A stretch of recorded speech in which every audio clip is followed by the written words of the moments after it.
N24 Kannada ನ್ಯೂಸ್ಗೆ ಸ್ವಾಗತ. ಲೋಕಸಮರದ ನಂತರ ಕರ್ನಾಟಕ ಸರ್ಕಾರದ ಗ್ಯಾರಂಟಿ ಭಾಗ್ಯಗಳಿಂದ ಬಂಡವಾಳುವುದು ಮತ್ತು ಸರ್ಕಾರದ ಪತನದ ಬಗ್ಗೆ ತುಂಬಾನೇ ಚರ್ಚೆ ಆಗ್ತಾ ಇತ್ತು. ಇದರ ಬಗ್ಗೆ ಕಾಂಗ್ರೆಸ್ ಮತ್ತು ಬಿಜೆಪಿ ಜೆಡಿಎಸ್ ಪಕ್ಷಗಳ ಮುಖಂಡರ ನಡುವೆ ತೀವ್ರ ಚರ್ಚೆ, ವಾದ ವಿವಾದ, ಏಟು ತಿರುಗೇಟಿನ ಪ್ರತಿಕ್ರಿಯೆಗಳು ತುಂಬಾನೇ ಜೋರಾಗಿದ್ದು, ಇದರ ಮುಂದುವರಿದ ಭಾಗವಾಗಿ ಇಂದು ಕರ್ನಾಟಕ ಸರ್ಕಾರದ ವಿಧಾನ ಪರಿಷತ್ನ ಮುಖ್ಯ ಸಚೇತಕರು ಆದ ವಿಧಾನ ಪರಿಷತ್ ಸದಸ್ಯ ಸಲೀಂ ಅಹಮದ್ ಅವರೊಂದಿಗೆ ನಮ್ಮ ನ್ಯೂಸ್ ಸಮೂಹದ ರಾಜ್ಯ ಉಪಸಂಪಾದಕ ವಸರಾಜ್ ಮುಕ್ತವಾಗಿ ಸಂದರ್ಶನ ಮಾಡಿ ಅಭಿಪ್ರಾಯ ಸಂಗ್ರಹ ಮಾಡಿದ್ದಾರೆ. ಪತ್ರಿಕಾ ಸಮೂಹಕ್ಕೆ ಮುಖ್ಯ ಸಚೇತಕರು, ಕರ್ನಾಟಕ ಸರ್ಕಾರದ ಮುಖ್ಯ ಸಚೇತಕರು ಹಾಗೂ ವಿಧಾನ ಪರಿಷತ್ ಸದಸ್ಯರಾಗಿರ್ತಕ್ಕಂಥ ಶ್ರೀ ಸಲೀಂ ಅಹಮದ್ ಸಿಕ್ಕಿದ್ದಾರೆ. ಸರ್ ನಮಸ್ತೆ. ವಿಶೇಷವಾಗಿ ಒಂದ್ ರೀತಿ ಇವಾಗ ತಾನೇ ಒಂದ್ ರೀತಿ ಲೋಕಸಮರ ಮುಗ್ದಿದೆ. ಹಾವೇರಿಲಿ ಒಂದ್ ರೀತಿ ಉಪಚುನಾವಣೆಗೆ ಸಜ್ಜಾಗ್ತಾ ಇದೆ ಶಿಗ್ಗಾವಿ. ವಿಶೇಷವಾಗಿ ಸಾಕಷ್ಟು ಜನ ಆಕಾಂಕ್ಷಿಗಳಿದ್ದಾರೆ. ಯಾವ ರೀತಿ ಸರ್, ಒಂದ್ ಕಡೆ ಪಠಾಣ್ ಅವರು, ಒಂದ್ ಕಡೆ ಖಾದ್ರಿ ಅವರು, ಮತ್ತೊಂದ್ ಕಡೆ ಇನ್ನೊಬ್ರಿಗೆ ಕೊಡ್ಬೇಕು ಅಂತ ಚರ್ಚೆ ಆಗ್ತಾ ಇದೆ. ತಾವು ಸಹ ಒಂದ್ ರೀತಿ ಕಾಂಗ್ರೆಸ್ ಪಕ್ಷದ ಮುಖ್ಯ ಮೊಟ್ಟ ಮೊದಲಾಗಿ ಲೋಕಸಭೆಯಲ್ಲಿ ಕಾಂಗ್ರೆಸ್ ಪಕ್ಷಕ್ಕೆ ಜನ ಆಶೀರ್ವಾದ ಮಾಡಿ ಸುಮಾರು 9 ಸೀಟುಗಳನ್ನು ಗೆಲ್ಲಿಸಿದ್ರು. ಉಪಚುನಾವಣೆ 1 ಸೀಟ್ ಇತ್ತು, 9 ಸೀಟ್ ಇದ್ದಿದೆ. ಸುಮಾರು 45.5% ಓಟನ್ನು ಹಾಕಿ ನಮ್ಗೆ ಆಶೀರ್ವಾದ ಮಾಡಿದ್ದಾರೆ. ಅವ್ರಿಗೆ ನಾನು ಧನ್ಯವಾದಗಳನ್ನ ಅರ್ಪಣೆ ಮಾಡ್ತಾ, ದೇಶದಲ್ಲಿ ಜನ ಕೇಂದ್ರ ಬಿಜೆಪಿ ಸರ್ಕಾರನ್ನ ರಿಜೆಕ್ಟ್ ಮಾಡಿದ್ದಾರೆ. ಸಬ್ಕಾ ಸಾಥ್, ಸಬ್ಕಾ ವಿಕಾಸ್, ಸಬ್ಕಾ ವಿಶ್ವಾಸ ನರೇಂದ್ರ ಮೋದಿ ಅವ್ರಿಗೆ ಕಪಾಳ ಮೋಕ್ಷ ಮಾಡಿದ್ದಾರೆ.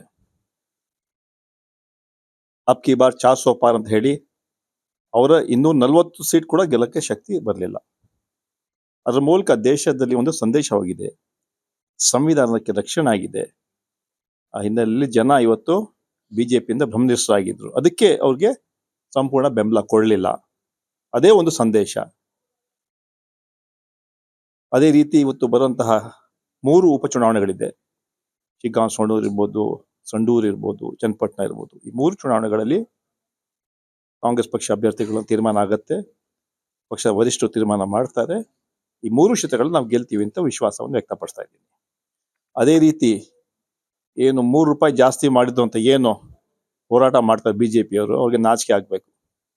2014 ನಂತರ ಕೇಂದ್ರ ಸರ್ಕಾರ ಪೆಟ್ರೋಲ್ ಬೆಲೆ, ನಮ್ಮ UPA ಸರ್ಕಾರ ಇರುವಾಗ, ಮನಮೋಹನ್ ಸಿಂಗ್ ಪ್ರೈಮ್ ಮಿನಿಸ್ಟರ್ ಇರುವಾಗ ಪೆಟ್ರೋಲ್ ಬೆಲೆ ₹55-60 ಆಯಿತು. ಇವತ್ತು 105-110 ದಾಟಿದೆ. ಅದಕ್ಕೆ ಇವರು ವಿರೋಧ ಮಾಡಲಿಲ್ಲ. ಗ್ಯಾಸ್ ಬೆಲೆ 400ರಿಂದ 1000 ದಾಟಿದೆ. ಅದಕ್ಕೆ ವಿರೋಧ ಮಾಡಲಿಲ್ಲ. ಯಾಕೆ ವಿರೋಧ ಮಾಡ್ತಾರೆ ಹೇಳಿದ್ರೆ, ಈ ಗ್ಯಾರಂಟಿಗಳನ್ನ ನಿಲ್ಲಿಸಲಿ ಅಂತ ವಿರೋಧ ಮಾಡ್ತಾರೆ. ಈ ಬಿಜೆಪಿ ಸರ್ಕಾರ ಗ್ಯಾರಂಟಿಗಳ ವಿರುದ್ಧ ಇದ್ದಾರೆ. ಯಾವ ಕಾರಣಕ್ಕೂ ನಾವು ಗ್ಯಾರಂಟಿಗಳು ನಿಲ್ಲಿಸಲ್ಲ. ಜನರಿಗೆ ನಾವು ನಮ್ಮ ಚುನಾವಣೆಯಲ್ಲಿ ಏನು ಮಾತು ಕೊಟ್ಟಿದ್ದೀವಿ, ಏನು ಸಂಕಲ್ಪ ಮಾಡಿದ ಮೂಲಕ ನಾವು 5 ವರ್ಷ ನಾವು ಈ ಗ್ಯಾರಂಟಿಗಳನ್ನ ಕಂಟಿನ್ಯೂ ಮಾಡ್ತೀವಿ. ಮುಂದೆ ಬಂತಹ ಈ 3 ಉಪಚುನಾವಣೆಯಲ್ಲಿ ನಾವು ಗೆಲ್ತೀವಿ. ಅದೇ ರೀತಿ ಬರುವಂತಹ ತಾಲೂಕ್ ಪಂಚಾಯತ್, ಜಿಲ್ಲಾ ಪಂಚಾಯತ್, ಕಾರ್ಪೊರೇಷನ್ ಎಲೆಕ್ಷನ್ಗೆ ನಾವು ಸಜ್ಜಾಗ್ತೀವಿ. ಅಲ್ಲಿ ಕೂಡ ಜನ ನಮ್ಗೆ ಆಶೀರ್ವಾದ ಮಾಡ್ತಾರೆ, ವಿಶ್ವಾಸ ಇದೆ. ಸರ್, ಈಗ ವಿಶೇಷವಾಗಿ ಸಾಕಷ್ಟು ಒಂದ್ ರೀತಿ ನಿಮ್ಮ ಕಾರ್ಯವೈಖರಿ, ನಿಮ್ಮ ವ್ಯಕ್ತಿತ್ವದಿಂದ, ನಿಮ್ಮ ಪಕ್ಷದ ಒಂದ್ ರೀತಿ ಸಂಘಟಿತರಿಂದ ಸಾಕಷ್ಟು ಜನ ಅಭಿಮಾನಿಗಳನ್ನ ಸೃಷ್ಟಿ ಮಾಡ್ಕೊಂಡಿದ್ರ. ವಿಶೇಷವಾಗಿ ತಾವು ಒಂದ್ ರೀತಿ ಸಚಿವರಾಗಬೇಕು ಅಂತಕ್ಕಂಥದ್ದು ನಿಮ್ಮ ಅಭಿಮಾನಿಗಳ ಒತ್ತಾಸೆಯಾಗಿದೆ. ವಿಶೇಷವಾಗಿ ಈ ಬಾರಿ ಆದ್ರೂ ಅದು ಕೈಗೂಡ್ಬೋದು.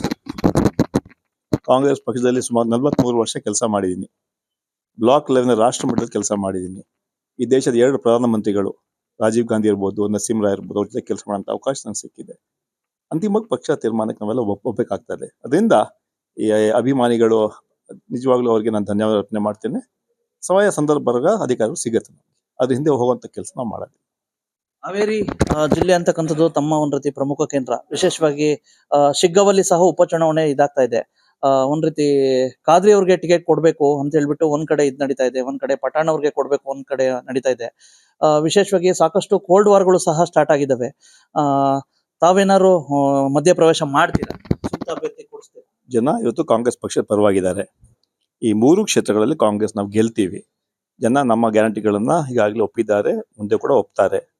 ಅಂತಿಮವಾಗಿ ಪಕ್ಷದ ವರಿಷ್ಠರು ಅಲ್ಲಿ ಒಂದು ಚರ್ಚೆ ಮಾಡಿ ತೀರ್ಮಾನ ತಗೊಂಡು ಸರ್ವೆ ಮಾಡಿ ಅಭ್ಯರ್ಥಿಗಳನ್ನ ನಿಲ್ಲಿಸ್ತಾರೆ. ಒಟ್ಟಾರೆ ಈ ಚುನಾವಣೆಯಲ್ಲಿ ಪಕ್ಷ, ನಮ್ಮ ಚಿಹ್ನೆ ಮುಖ್ಯ, ಪಕ್ಷ ಸಿದ್ಧಾಂತಗಳು ಮುಖ್ಯ. ಅದ್ರ ಮೇಲೆ ಜನ ಓಟ್ ಹಾಕ್ತಾರೆ. ಅದರಿಂದ ಕ್ಯಾಂಡಿಡೇಟ್ ಯಾರಾಗಬೇಕು ಅಂತ ತೀರ್ಮಾನ ಪಕ್ಷ ವರಿಷ್ಠರು ಮಾಡ್ತಾರೆ. ಸಾಕಷ್ಟು ಜನ ಮುಖಂಡರುಗಳು ಒಂದ್ ಚರ್ಚೆ ಮಾಡ್ತಾವ್ರು ಸರ್. ಗ್ಯಾರಂಟಿ ಭಾಗ್ಯಗಳನ್ನ ಕೈ ಹಿಡಿಲಿಲ್ಲ ಮತದಾರರು. ಎಲ್ಲೊಂದ್ ಕಡೆ ಗ್ಯಾರಂಟಿ ಭಾಗ್ಯಗಳನ್ನ ಬಂದ್ ಮಾಡ್ಬೇಕು ಅಂತ ಹೇಳ್ಬಿಟ್ಟು ಒಂದ್ ಕಡೆ ನಡೀತಾ ಇದೆ ಚರ್ಚೆಗಳು. ನಿಮ್ಮ ಪಕ್ಷದ ಕೆಲವು ಮುಖಂಡರುಗಳು ಸಹ ಹೇಳಿದ್ದಾರೆ. ವಿಶೇಷವಾಗಿ ತಮ್ಮ ಅಭಿಪ್ರಾಯ ಯಾವುದು?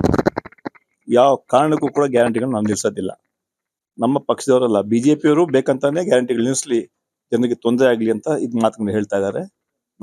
ನಾವು ಚುನಾವಣೆಯಲ್ಲಿ ಮಾತು ಕೊಟ್ಟಿದ್ವಿ, ಜನ ನಮ್ಗೆ ಆಶೀರ್ವಾದ ಮಾಡಿದ್ದಾರೆ. ಈ ಕಾರ್ಯಕ್ರಮ ಜನರಿಗೆ ಸಹಾಯ ಆಗ್ಬೇಕಂತ ಮಾಡ್ತಾ ಇರೋದು. ಯಾವುದೇ ಚುನಾವಣೆ ಓಟ್ ಹಾಕ್ಸ್ಲಿಕ್ಕೆ ಅಥವಾ ಓಟ್ ಹಾಕ್ಲಿಲ್ಲ ಅಂತ ಮಾತಾಡೋದಿಲ್ಲ. ನಾವು ಜನರ ಕಷ್ಟ ಸ್ಪಂದಿಸ್ತಾ ಇದ್ದೀವಿ. ಏನೋ ನಾವು ಸಂಕಲ್ಪ ಮಾಡಿದ್ವಿ, ಅದೇ ರೀತಿ ನಾವು ಕೆಲಸ ಮಾಡ್ತಾ ಇದೀವಿ. ಇದನ್ನ ಸರ್ವರಿಗೂ ಸಮಪಾಲು, ಸರ್ವರಿಗೂ ಸಮಬಾಳು, ಇದು ನಮ್ಮ ಸಂಕಲ್ಪ, ನಮ್ಮ ಬದ್ಧತೆ. ಉತ್ತರ ಕರ್ನಾಟಕದ ಸಮಗ್ರ ಅಭಿವೃದ್ಧಿಗೋಸ್ಕರ ಕಳೆದ ಅಧಿವೇಶನ ಸಂದರ್ಭದಲ್ಲಿ ನಂತರ ಎಲ್ಲ ಒಂದ್ ಕಡೆ ಪ್ರತ್ಯೇಕ ರಾಜ್ಯದ ಒಂದ್ ರೀತಿ ಕಿಚ್ಚಾಗಿತ್ತು ಸರ್. ವಿಶೇಷವಾಗಿ ನಿಮ್ಮ ಒಂದು ಅಭಿಪ್ರಾಯ ಯಾವ ರೀತಿ? ಸಮಗ್ರ ಅಭಿವೃದ್ಧಿ ಆಗ್ಬೇಕಂದ್ರೆ ಏನಾದ್ರು ಪ್ರತ್ಯೇಕ ರಾಜ್ಯ ಆಗ್ಬೇಕು ಅಥವಾ ಅಖಂಡ ಕರ್ನಾಟಕ ಇರ್ಬೇಕು ಸರ್? ಅಖಂಡ ಕರ್ನಾಟಕ ಇರಬೇಕು. ಯಾವುದೇ ಕಾರಣದ ವಿಭಜನೆ ಬಗ್ಗೆ ಮಾತಾಡಬಾರ್ದು. ಅದರಿಂದ ಕರ್ನಾಟಕದ ಜನ ಎಲ್ಲರೂ ಕೂಡ ಅದೇ ಮಾತನ್ನು ಹೇಳ್ತಾರೆ. ಕೆಲವರು ಮಾತಾಡಿರ್ಬೋದು, ಭಾವನೆಗಳಿಂದ, ಕೋಪದಿಂದ, ಆಕ್ರೋಶದಿಂದ, ಅಭಿಮಾನದಿಂದ ಮಾತಾಡಿರ್ಬೋದು.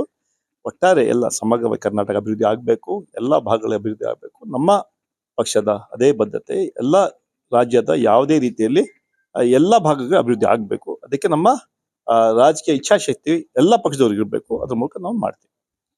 ಶಿಗ್ಗಾಂವ್ ಕ್ಷೇತ್ರದಲ್ಲಿ ಶಾಸಕರಾಗಿರ್ತಕ್ಕಂಥ ಒಂದ್ ರೀತಿ ಮಾಜಿ ಮುಖ್ಯಮಂತ್ರಿಗಳು ಆಗಿರ್ತಕ್ಕಂಥ ಬಸವರಾಜ ಬೊಮ್ಮಾಯಿ ಸಂಸದರಾಗಿರ್ತಕ್ಕಂಥದ್ದು ಏನ್ ಹಾವೇರಿ ಸಮಗ್ರ ಅಭಿವೃದ್ಧಿಗೆ ಏನ್ ನಿರೀಕ್ಷೆ ಮಾಡ್ತೀರಾ ಸರ್?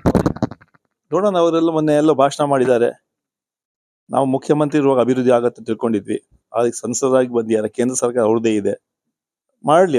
ಅವ್ರು ಒಳ್ಳೆ ಕೆಲಸ ಮಾಡಿದ್ರೆ ನಾವು ಅವ್ರಿಗೆ ಸಾಕು ಕೊಡ್ತೀವಿ. ಆದ್ರೆ ಅವ್ರು ಮಾಡ್ಬೇಕು, ಹೇಳಿದಂತೆ ನಡ್ಕೋಬೇಕು, ನುಡಿದಂತೆ ನಡಿಬೇಕು.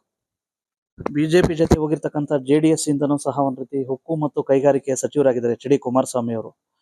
ವಿಶೇಷವಾಗಿ ಏನಾರು ಕೈಗಾರಿಕೆ ದೃಷ್ಟಿಯಿಂದ ಏನಾರು ನಿರೀಕ್ಷೆ ಮಾಡ್ತೀರಿ ಸರ್ ಹಾವೇರಿ ಜಿಲ್ಲೆಗೆ? ನೋಡೋಣ, ಬಂದ ತಕ್ಷಣ ಹೇಳಿದ್ದಾರೆ ಅಭಿವೃದ್ಧಿ ಮಾಡ್ತೀವಂತ. ಮಾಡ್ಲಿ. ರಾಜ್ಯಕ್ಕೆ ಏನಾದ್ರು ಒಳ್ಳೆ ಕೆಲಸ ಮಾಡಿದವ್ರಿಗೆ ನಾವು ಸ್ವಾಗತ ಮಾಡ್ತೀವಿ. ಆದ್ರೆ ಕೇವಲ ರಾಜಕಾರಣ ಮಾಡೋದು ಅದನ್ನ ಬಿಟ್ಟು, ಈಗಾಗಲೇ ಪ್ರಹ್ಲಾದ್ ಜೋಶಿ ಅವರು ಭಾಷಣ ಮಾಡ್ತಾ ಇದ್ರು. ಹೋದ ಸಲ 1 ವರ್ಷ ಹಿಂದೆ ನಾವು ಏನು ಪ್ರೊಟೆಸ್ಟ್ ಇಟ್ಕೊಂಡಿದ್ವಿ ಹುಬ್ಳಿಯಲ್ಲಿ ಮಾದಾಯಿ ವಿಚಾರವಾಗಿ. ಕಾದು ನೋಡಿ, ಇವೆಲ್ಲ ಬೇಕಂತ ಮಾಡ್ತಾರೆ, 1 ತಿಂಗಳಲ್ಲಿ ವಿಜಯೋತ್ಸವ ಮಾಡ್ತೀವಿ, ಫೌಂಡೇಶನ್ ಹಾಕ್ತೀವಿ ಹೇಳಿದ್ರು. ಇಲ್ಲಿವರೆಗೂ ಏನ್ ಮಾಡಲಿಲ್ಲ, ನುಡಿದಂತೆ ನಡೀಲಿಲ್ಲ.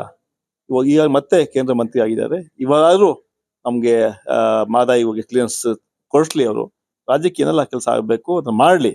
ಒಳ್ಳೇದ್ ಮಾಡಿದ್ರೆ ನಾವು ಅವ್ರಿಗೆ ಸಹಕಾರ ಕೊಡ್ತೀವಿ. ಆದ್ರೆ ಮತ್ತೆ ರಾಜಕಾರಣ ಮಾಡಿದ್ರೆ ಅವ್ರ ವಿರುದ್ಧ ಹೋರಾಟ ಮಾಡುವಂತ ಕೆಲಸ ನಾವು ಮಾಡ್ತೀವಿ.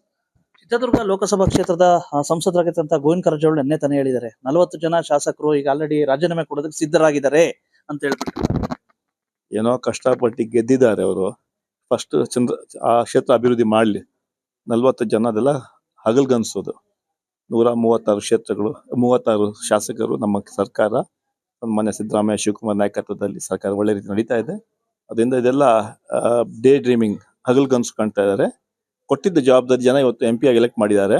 ಅಲ್ಲಿ ಕ್ಷೇತ್ರ ಅಭಿವೃದ್ಧಿ ಮಾಡಲಿ. ಯಾಕಂದ್ರೆ ಬಾಗಲಕೋಟೆಯನ್ನು ಅಭಿವೃದ್ಧಿ ಮಾಡಲಿಲ್ಲ, ಇಲ್ಲಾದ್ರೂ ಅಭಿವೃದ್ಧಿ ಮಾಡಲಿ. ಉತ್ತರ ಕರ್ನಾಟಕದಲ್ಲಿ ಇರ್ತಕ್ಕಂಥ ಸತೀಶ್ ಜಾರಕಿಹೊಳಿ ಅವರು ಮುಖ್ಯಮಂತ್ರಿ ಆಗ್ಬೇಕು ಅಂತ ಹೇಳ್ಬಿಟ್ಟು ಸಾಕಷ್ಟು ಒಂದ್ ರೀತಿ ಗುಲ್ಲೆದ್ದಿದೆ. ವಿಶೇಷವಾಗಿ ಅದಕ್ಕೆ ತಾವು ಸಹ ಅವರ ಆತ್ಮೀಯರು ಏನ್ ಹೇಳಿ? ಪಕ್ಷ ತೀರ್ಮಾನ ಅಂತಿಮ. ಇವಿಷ್ಟು ಒಟ್ಟಾರೆ ಗೊತ್ತಾಯ್ತಲ್ಲ ವಿಧಾನ ಪರಿಷತ್ ಸದಸ್ಯರಾಗಿರ್ತಕ್ಕಂಥ ಶ್ರೀ ಸಲೀಂ ಅಹಮದ್ ಸಾಹೇಬ್ರ ಅಭಿಪ್ರಾಯ. ನಮಸ್ಕಾರ, ಥ್ಯಾಂಕ್ ಯು. ತಾಜಾ ಸುದ್ದಿಗಾಗಿ TV 24 ನ್ಯೂಸ್ಗೆ ಸಬ್ಸ್ಕ್ರೈಬ್ ಮಾಡಿ ಮತ್ತು ಬೆಲ್ ಐಕಾನ್ ಒತ್ತಿ ತಪ್ಪದೇ ಲಿಂಕ್ ಶೇರ್ ಮಾಡಿ.